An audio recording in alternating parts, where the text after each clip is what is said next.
Bonjour à toutes et à tous et bienvenue dans ce temps de parole sur Cosy FM, le 106.9 et sur KTV. La une de France Mayotte matin aujourd'hui, l'île de la colère. C'est en relation directe avec ce second temps de parole, Samuel, puisque notre invité en tant que représentant, on insiste bien, le droit de réserve oblige, du collectif Bassivo, c'est Ismaël Kordji qui est sur le plateau. Oui, tout à fait. Ismaël, bonjour. Bonjour à tous. Alors aujourd'hui, comme le vient de le dire Flo, l'île de la colère, c'est la une de France Mayotte. Est-ce que pour vous c'est une erreur ou c'est véritablement dans l'air du temps? Non, c'est une réalité. D'ailleurs, c'est la raison pour laquelle on est en train d'activer Bassivo, une manière de fédérer comme on l'avait fait. Effectivement, pour avoir beaucoup défendu Mahmoud Aziar, Bassivo est confondu avec la cause de Mahmoud Aziar, mais Bassivo c'est une espèce de collectif qui fédère à la fois toutes les énergies, toutes les initiatives, mais toute personne soucieux du développement harmonieux de cette île et du bien-être de la population.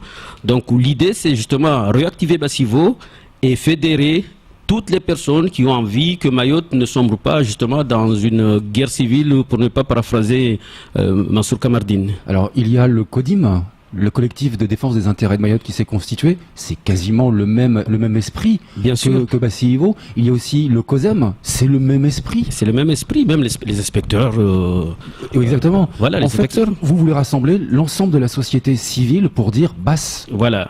L'idée, c'est faire comme on l'avait fait, pouvoir, d'ailleurs même jusqu'à à présenter une plateforme. On verra les gens qui sont intéressés, parce que ce qui est très bien par rapport à ce qui se passe en Guyane, ils se sont mobilisés quasiment pendant 3 semaines, sans pour autant qu'il y ait de la violence. C'est pas fini, hein. Voilà, mais bon, et même à Mayotte, en une semaine, il y aura, parce que tous les indicateurs actuellement sont au rouge. Toutes les conditions sont réunies pour qu'il y ait une explosion sociale à Mayotte. Ne serait-ce qu'au niveau du chômage. En plus, il y a une similitude avec Guyane et Mayotte Empire. Ne serait-ce que le taux de chômage. En Guyane, le taux de chômage actuellement, il est à 22%. À Mayotte, quasiment 26%. Taux de chômage des jeunes. En Guyane, 46%. À Mayotte, 47%. Taux de chômage des femmes. Vous connaissez le rôle que jouent les femmes à Mayotte ici. 27 en Guyane, 32 ici, avec un pic au niveau des 15-25 ans de 54%. C'est ça. Ce qui veut dire qu'on a toutes les conditions sont réunies pour une explosion sociale. L'autre indice, c'est la vie chère. Ici, les prix en Guyane, les prix sont 2 fois plus élevés. Ici, en Guyane, plus élevé. À Mayotte, et ça avait déjà créé une tension au sein de la population. Il y a eu quand même un mort. Heureusement, on a eu les bons d'achat et on s'est calmé. Les 5 euros. Voilà, les 5 euros. Voilà. On peut parler de l'immigration. C'est similaire qu'en Guyane. Non, eux c'est 30%, nous c'est bien plus que 40%. Ou 52% ouais. Ici à Mayotte, mais 32%, mais 60% des naissances en Guyane qui sont liées à l'immigration. Donc c'est explosif. C'est même pas une histoire de dire qu'il y a trop d'immigration, c'est que l'île n'aura pas les moyens. Sauf que si l'État aujourd'hui décide d'augmenter la dotation, les transferts financiers au profit des collectivités, pour prendre en compte tout cela, sinon on est dans une explosion au niveau des revenus. Si on se réfère que ne serait-ce qu'aux indices de l'activité économique, le PIB. C'est 1900 euros. Voilà, donc on est derrière Wallis et Futuna et Guyane. Pour dire que demain, Mayotte va exploser. Et ça, j'ai l'impression que... Et le deuxième indice, c'est qu'on est encore victime, et ça me regarde bizarrement, mais on est encore victime d'un système que je pourrais qualifier colonial. Parce que imaginez, comment on calcule le budget d'une collectivité? Il y a les ressources qu'on considère permanentes, principalement 55% de fiscalité, et le reste, c'est les dotations de l'État. Et puis bon, les emprunts qui sont les ressources temporaires. À Mayotte, ici, la fiscalité ne fonctionne pas. Donc on est dépendant des transferts financiers de l'État, et les collectivités à Mayotte ici sont des commandeurs professionnels. Quand vous invitez un directeur DDL à une réunion, c'est le Messie, c'est-à-dire que les gens viennent pour formuler ces commandes alors qu'on est dans une collectivité décentralisée depuis l'acte 2 de la décentralisation en 1983 et puis avec Raffarin en 2003-2004, on était censé avoir une autonomie de gestion, sauf qu'on est dépendant et les fonctionnaires l'ont compris et ils nous font tourner en bourrique. On a eu le préfet Morsi, après j'ai fini. On a eu un préfet ici. Je parle trop, Ismaël. Voilà, je ferme ma gueule alors. Non, mais il est là pour parler justement. Hein. Donc le préfet Morsi. Le préfet Morsi. Non, je voudrais que vous ayez un mot sur le préfet Morsi. Voilà. J'adore ce monsieur. Non, moi je trouve que c'est le mauvais préfet qu'on a eu à Mayotte ici. C'est clair. Parce que c'est un préfet qui en face de lui, il y a des Mahorais soucieux, non pas forcément parce qu'ils n'aiment pas les étrangers, mais vous avez des gens qui ne peuvent pas aller sur le champ. Parce qu'ils se font menacer, il y a des gens qui ont leur maison à Chiconi récemment avec ce qui s'est passé, c'est des gamins qui squattent la maison, la personne n'ose pas même pas venir dans sa maison, et puis dit non, surtout pas, moi je suis issu de l'immigration c'est mon affaire. Donc on a souvent des fonctionnaires qui n'ont pas de distance par rapport à leur boulot, ils sont beaucoup plus dans l'affectivité, et puis ça tourne au vinaigre, en dehors d'insulter les élus avec son verre de vin, on n'a pas avancé. Donc moi je dis, il faudrait... L'idée, c'est justement d'avoir une espèce de plateforme, peut-être intégrer, comme en Guyane, le milieu économique, les agriculteurs, le vice-rectorat, le COSEM et tout ça, pour que demain, on puisse anticiper, mais ne pas sombrer dans la guerre civile comme le disait Mansour Kamarji. Je passe la main directement à Sefou dans un instant. Juste une petite question. En Guyane, ils ont créé l'Union des travailleurs guyanais, l'UTG, pour rassembler absolument tout le monde. Est-ce que Bassy-Ivo pourrait être l'UTG ? Nous, on l'a fait. Ça pourrait être même, comment il s'appelle, LKP. Je plaisante. mais non, mais c'est pas un mot vulgaire. Voilà. Hein. Mais l'idée, c'est qu'on puisse paisiblement, de façon paisible, se retrouver et faire des propositions pour Mayotte. Maintenant, il faut arrêter les clivages. Pouvoir se retrouver. Moi, j'ai des bonnes relations avec les entreprises. J'ai des bonnes relations avec les agriculteurs. Pas forcément prendre la tête de la chose, mais pouvoir réunir les gens et anticiper, parce que la Guyane, ils avaient 200 combien de propositions. Il faut qu'on soit prêt à anticiper, à avoir les propositions, mais il faut le faire comprendre. Moi, je pense qu'il faut maintenant le faire comprendre. Si demain, il faut barrer les routes, ou sinon, parce que ça sera très difficile pour nous demain. Imaginez, quand on parle souvent des fonctionnaires qui s'en vont, mais même les Mahorais déménagent ici. Beaucoup de Mahorais partent en France parce qu'ils ont peur pour leurs enfants. Ça veut dire qu'on va avoir une île qui n'aura pas des fonctionnaires, mais qui n'aura pas aussi des autochtones. Mon cher Ismaël, tu ne penses pas que ce bordel organisé et bien organisé est dû à la division des Mahorais ? Bien sûr, la responsabilité, bien sûr, on n'est pas exempté de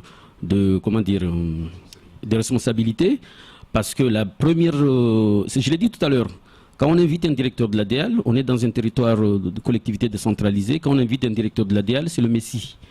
Parce qu'on n'a pas encore compris que le projet de développement de ce pays est de la responsabilité des communes, de la région et du département.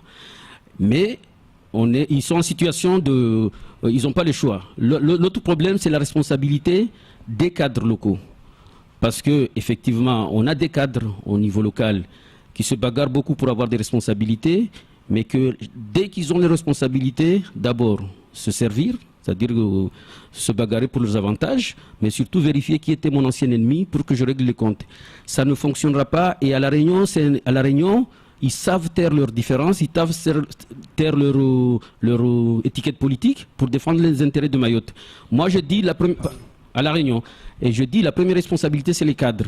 Parce que les élus, en général, ne sont pas des professionnels. Moi, j'ai eu à travailler à Orléans pendant des années. J'ai eu à travailler avec des élus qui étaient des agriculteurs. Et c'est à nous de les guider, c'est à nous de les accompagner.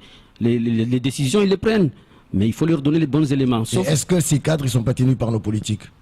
Mais justement, il faut que ça change. Moi, par exemple, le choix qui m'a été fait, je ne suis pas tenu par les politiques. Je pense avoir été choisi par rapport au travail qu'on a fait. Je le rappelle parce que je ne devais pas parler de mon boulot. Je rappelle que moi, quand je suis arrivé en 2009, de 2006 à 2009, notre direction n'a pas fonctionné. Là, on est en train de solder dans des conditions très difficiles. Parce qu'on a transféré des compétences au département sans les moyens. La régularisation foncière, par exemple. c'est une procédure qui était censée s'achever en 2005. Raison pour laquelle l'État avait dit, nous on va transférer aux collectivités la gestion de votre patrimoine immobilier foncier qu'en 2006.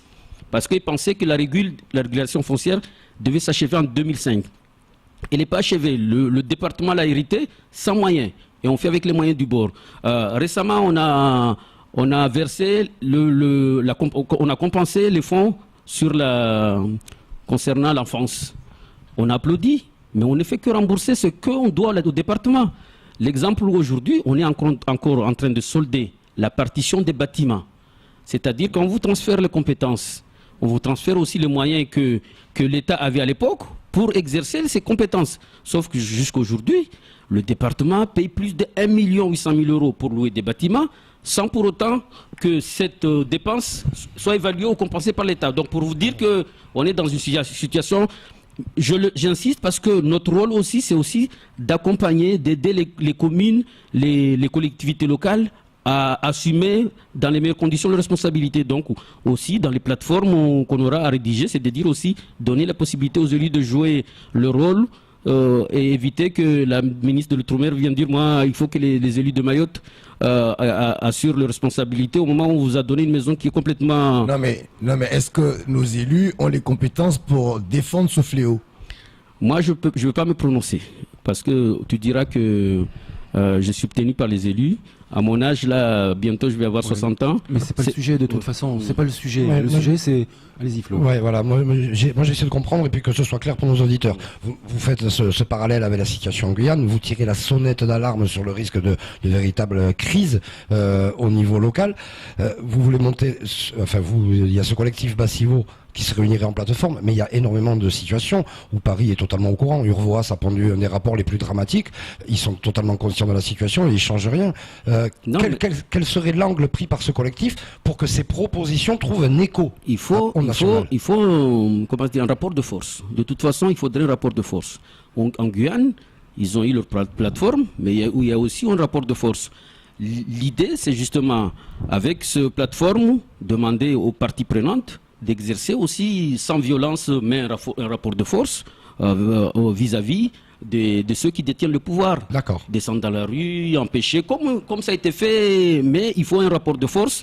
Il faut aussi oser dire les choses clairement, parce qu'ici, on a du mal à dire les choses. Alors, la Guyane a fait 450 propositions parce qu'ils ont réussi à se réunir. Vous, si je comprends bien, hein, dites-moi si je me trompe, Bassivo lance un appel à l'ensemble de la population, c'est-à-dire à chaque profession, les avocats, les magistrats, les inspecteurs qu'on a eu en plateau tout à l'heure, pourquoi pas, les enseignants, pour que tout le monde amène sa pierre à l'édifice et que Mayotte change. C'est exactement ça, puisque Guyane a réussi parce que tout le monde s'est mis autour d'une table. Les gens ont fait taire leurs différences pour écrire une plateforme au profit, pour l'intérêt de la Guyane.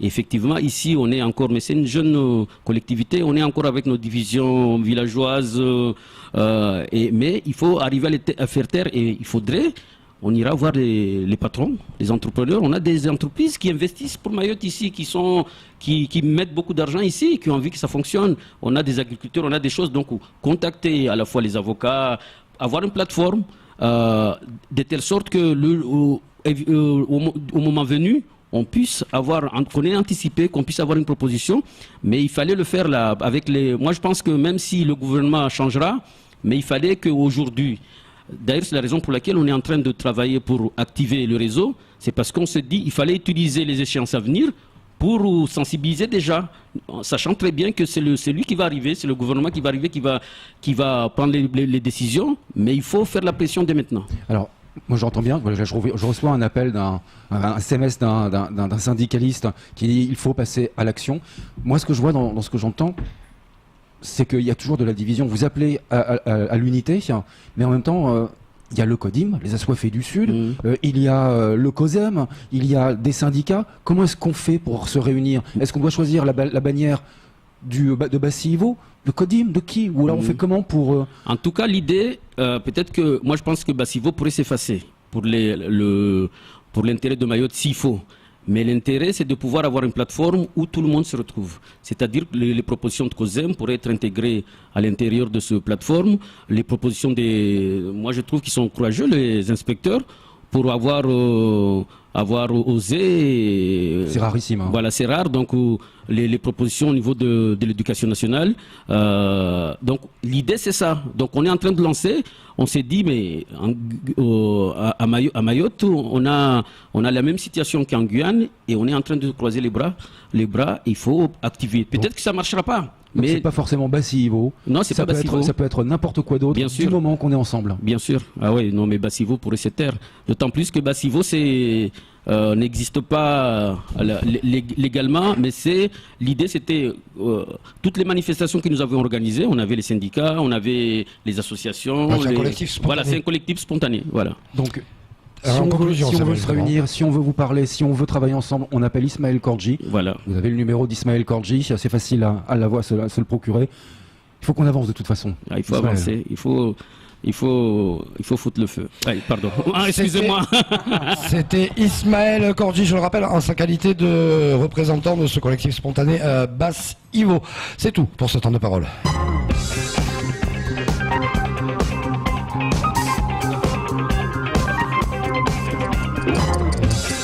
Excusez-moi.